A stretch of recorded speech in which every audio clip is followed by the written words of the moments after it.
Alors Jérôme, je ne sais pas si tu as l'habitude de revendre tes habits ou de racheter des habits nouveaux. Mes costumes à paillettes des années 60 que je ne mets plus, en effet, c'est vrai. Oui. Ta robe longue et tes talons, ça c'est fini. Tu as arrêté, tu as changé maintenant. Et on va découvrir Vestiaire Collective, qui est vraiment l'une des applis dont on parle beaucoup en ce moment. Alors évidemment, il y a les Vinted, évidemment, il y a le Bon Coin, mais vous allez voir que Vestiaire Collective a un message particulier justement, et nous sommes ravis d'accueillir Patrick Herman. Bonjour. Bonjour, CTO de Vestiaire Collective. Le nom c'est Vestiaire Collective. C'est Vestiaire Collective, absolument. Pourquoi ce nom Collectif parce que c'était plus américain et que du coup c'était plus simple avant. Quand l'entreprise a été fondée, c'était Vestiaire de copines. Et quand l'entreprise a commencé à s'étendre à l'international, elle a essayé de changer de nom et de devenir Vestiaire Collective, parce que effectivement le collectif c'était le côté communautaire qui se prononçait en américain. Copine, c'est un peu segmentant du coup. Copine, c'était beaucoup plus segmentant, mais c'était l'idée à l'origine, c'était représenter la femme parisienne dans les années 2019, et donc du coup surfer un petit peu sur ce côté tendance tendance de la mode parisienne et de ce que représente la femme parisienne à cette époque-là, et faire en sorte qu'effectivement on puisse revendre les produits qui correspondaient à cette tendance-là. C'est intéressant d'ailleurs l'agilité que peut avoir une start-up comme la vôtre. Voilà, on se rend compte que le nom n'est pas le bon, on change, etc. C'est reparti, vite fait. Ça va être plus compliqué aujourd'hui. Mais... Oui, maintenant c'est plus compliqué. Vous prenez de l'importance.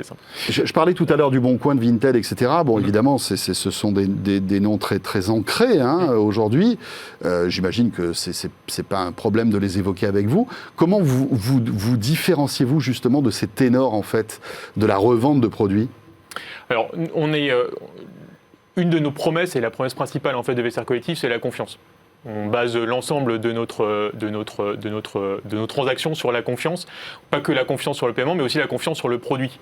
Et on a en interne des équipes qui sont formées, des équipes qui ont travaillé dans les maisons d'enchères, qui ont été formées et qui sont formées pendant longtemps via notre Vestiaire Academy en interne qu'on a créé il y a 4 ans. Ça veut dire quoi ? Qu'il n'y a pas de faux, par exemple ? Voilà, absolument.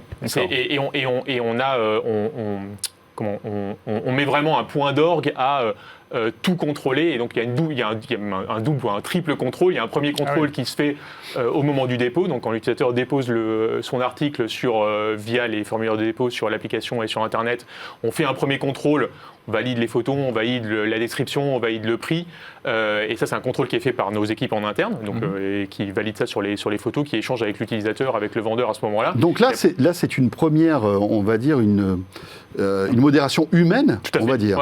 Donc là c'est pas des algos, c'est pas des robots. Chaque annonce qui passe, vous checkez. Oui, tout à fait. Et on check, et il y a plusieurs personnes qui checkent en fonction de leur expertise. Il y a des personnes qui sont expertes sur les prix, des personnes qui sont expertes sur la qualité du produit, sur le rendu, etc. Puis après, il y a une deuxième validation qui est physique. Quand le produit a été acheté, et donc du coup le produit acheté, il vient dans notre warehouse, dans notre centre logistique. Ça passe par vous. Voilà. Et là on a un contrôle qualité qui est fait, une authentification, et là on valide encore une fois que le produit correspond bien à ce que le vendeur a décrit sur son site. Parce qu'on connaît les tiers de confiance pour les paiements, et vous êtes tiers de confiance pour la marchandise en fait. Absolument, tout à fait. Oui, et c'est là où vous n'avez rien à voir finalement avec le Bon Coin ou Vinted, etc. En fait, on n'a aucune concurrence à ce niveau-là. On est les seuls à faire ça.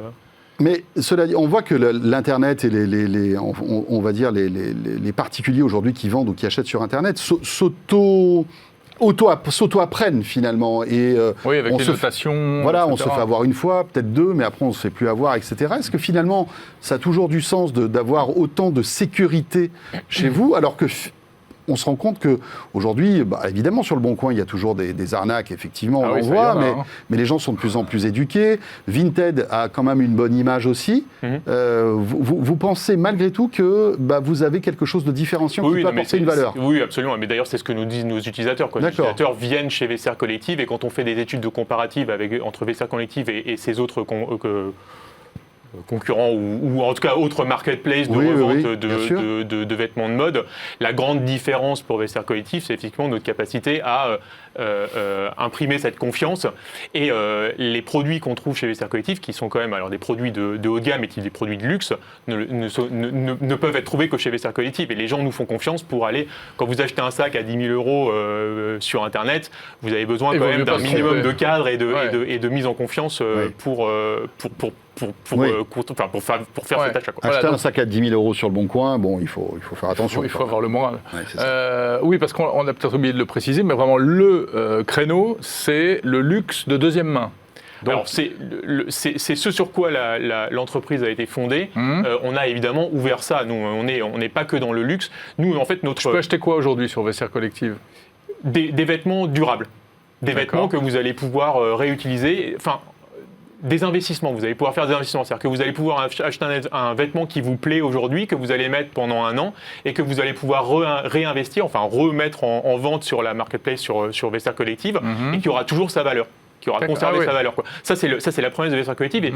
Et c'est vraiment ce qu'on fait donc aujourd'hui. des quoi. indémodables, des choses comme ça. Tout à fait. Mais en fait, nous, on se bat contre la fast fashion, on se bat contre l'industrie de la mode qui aujourd'hui est extrêmement consommatrice en ressources, D'où votre en présence énergie, dans etc. notre rendez-vous Tech for Good avec Orange, hein, c'est Absolument. ça, parce que vous êtes vraiment une startup Tech for Good. Ah ben tout à fait, ouais, On est tout à fait. d'accord. Ouais, ouais, c'est notre mission. Notre mission, c'est vraiment de contribuer à rendre la mode plus durable, plus raisonnable, plus juste, plus éco-responsable. Et c'est vraiment ce sur quoi, c'est vraiment notre mission, et c'est vraiment ce sur quoi on travaille sur les. Est-ce que le prix est important? Parce que c'est vrai qu'on a évoqué des sacs ou des choses qui coûtent de plusieurs milliers d'euros, mais est-ce que on peut trouver par exemple des habits de très bonne qualité, pas chers? Ah bien sûr. Sur Vestiaire Collective, Oui. bien sûr, bien sûr. Le prix est extrêmement important et tout notre travail et là effectivement c'est là où on commence à faire appel à la technologie, à des data, etc. Tout notre travail, c'est d'identifier quel est le meilleur prix pour le produit que vous allez mettre en vente sur la plateforme, quoi. Donc vous aidez le vendeur à fixer son prix? Tout à fait, tout à fait. Donc on l'aide via nos algorithmes et puis après on l'aide aussi via des experts humains qui sont là pour aller intervenir sur des prix qui seront de produits qui seraient plus exceptionnels et plus particuliers. Quel est le panier moyen en fait On est à chez 300 € aujourd'hui de panier moyen. D'accord, donc D'accord. c'est quand même pas mal. Hein. C'est des jolis paniers, ouais. Ouais. Et vous avez vendu des pièces qui ont coûté combien à des prix Alors, vraiment très importants? Ouais, on a vendu des pièces qui. Alors, vous pouvez regarder un petit peu sur les. Vous pouvez vous amuser à regarder un petit peu sur le site et à classer par prix décroissant. On a des pièces qui sont à 60 000, 70 000, 80 000 euros sur notre site et qui se C'est vendent. quoi à ce prix-là? C'est des sacs, c'est Des des sacs, bijoux. ouais. En fait, c'est des pièces exceptionnelles, c'est des pièces désirables, c'est des pièces qui créent vraiment qui ont une valeur, pas seulement parce qu'elles ont un nom, une marque, etc., Oui. mais aussi parce qu'elles ont une histoire, parce que Oui, c'est le bien sûr. vendeur. Parce qu'elles sont rares. Parce aussi. qu'elles sont rares, absolument. Voilà. Petite question sur votre modèle économique. Comment ça fonctionne et comment vous rémunérez-vous en fait? Alors, on a une commission. On applique une commission sur le vendeur et l'acheteur qui nous permet, nous, de couvrir tous nos frais de fonctionnement et de justement contribuer à être ce tiers de confiance, aussi bien en termes de paiement qu'en termes de qualité du produit et qualité de l'inventaire. Alors vous venez de faire une belle levée de fonds, hein, Oui. 178 millions d'euros. Donc c'est une belle marque de confiance. Et puis ça va être un levier pour de nouveaux développements. Qu'est-ce que vous allez faire avec tout ça? Oui, tout à fait. Alors, on a une roadmap, là, Vous un allez acheter agenda des- sur les 2 Vous allez prochaines acheter années. des sacs? Vous avez acheté des sacs. Oui, I wish. Non, on a un agenda sur les 2 prochaines années là que cette levée de fonds va nous permettre d'adresser. On a notamment une volonté d'étendre d'étendre notre activité aux États-Unis D'accord. et en APAC. D'accord, internationalisation. On a une volonté de donner encore plus d'outils à notre communauté de fashion activistes, donc d'activistes de la mode. Aujourd'hui, on leur a donné des outils comme envoi direct, comme le chat qui leur permet d'échanger, etc. L'idée, c'est d'aller encore beaucoup plus loin dans ces outils-là. On a évidemment une grosse volonté de faire croître l'équipe technique. On a 150 postes ouverts sur les 2 prochaines années. Et voilà. Et donc voilà, toute cette ambitieuse roadmap va être. Parce que vous le disiez, la data est centrale, donc ça veut dire que vous allez investir vraiment dans la techno, Ouais, dans l'IA aussi. Absolument. En fait, on y travaille déjà. On a déjà une équipe data qui a 2 ans d'existence et qui grandit de plus en plus. Et l'idée, c'est d'investir encore beaucoup plus massivement dans notre capacité à retravailler les données qui sont extrêmement riches et qu'on collecte via notre plateforme. Dernière petite question, on vit une période un peu particulière où on est à la maison. Est-ce que vous avez vu une progression exponentielle des mises en vente de produits pendant le confinement et même, par exemple, en ce début d'année? Comment ça se passe? Oui, absolument. Ouais, on en a profité, nous, de cette situation parce qu'effectivement, les gens, quand ils sont chez eux, ils regardent dans leur dressing, ils ont des vêtements qu'ils ne mettent plus, ils se disent, OK, c'est peut-être le moment d'aller les remettre en vente, d'aller changer un petit peu, d'aller nettoyer, d'aller aérer tout ça. Et effectivement, on a vu ça pendant les confinements et ça nous a... Et d'un autre côté, quand on est en confinement, on n'achète peut-être pas un sac à 10 000 €, non? En fait, c'est dans l'espoir de ressortir un jour. On peut peut-être pas en acheter un, mais on peut en mettre en vente un aussi. C'est ça. Et puis après, il y a des vendeurs, il y a des acheteurs. Et puis après, c'est pas que des sacs à 10 000 €. Vous mettez aussi des t-shirts à 50 €, avec Gucci, etc. Enfin, il y a beaucoup de choses qui sont... c'est de la marque la plupart du temps. Alors c'est toujours de la marque, oui, même si on a une possibilité aussi d'avoir des produits plus vintage qui ne seraient pas forcément signés, en tout cas où il n'y aurait pas une marque reconnue. On a 7000 marques en fait présentes sur le site, donc c'est assez vaste, on couvre un grand éventail.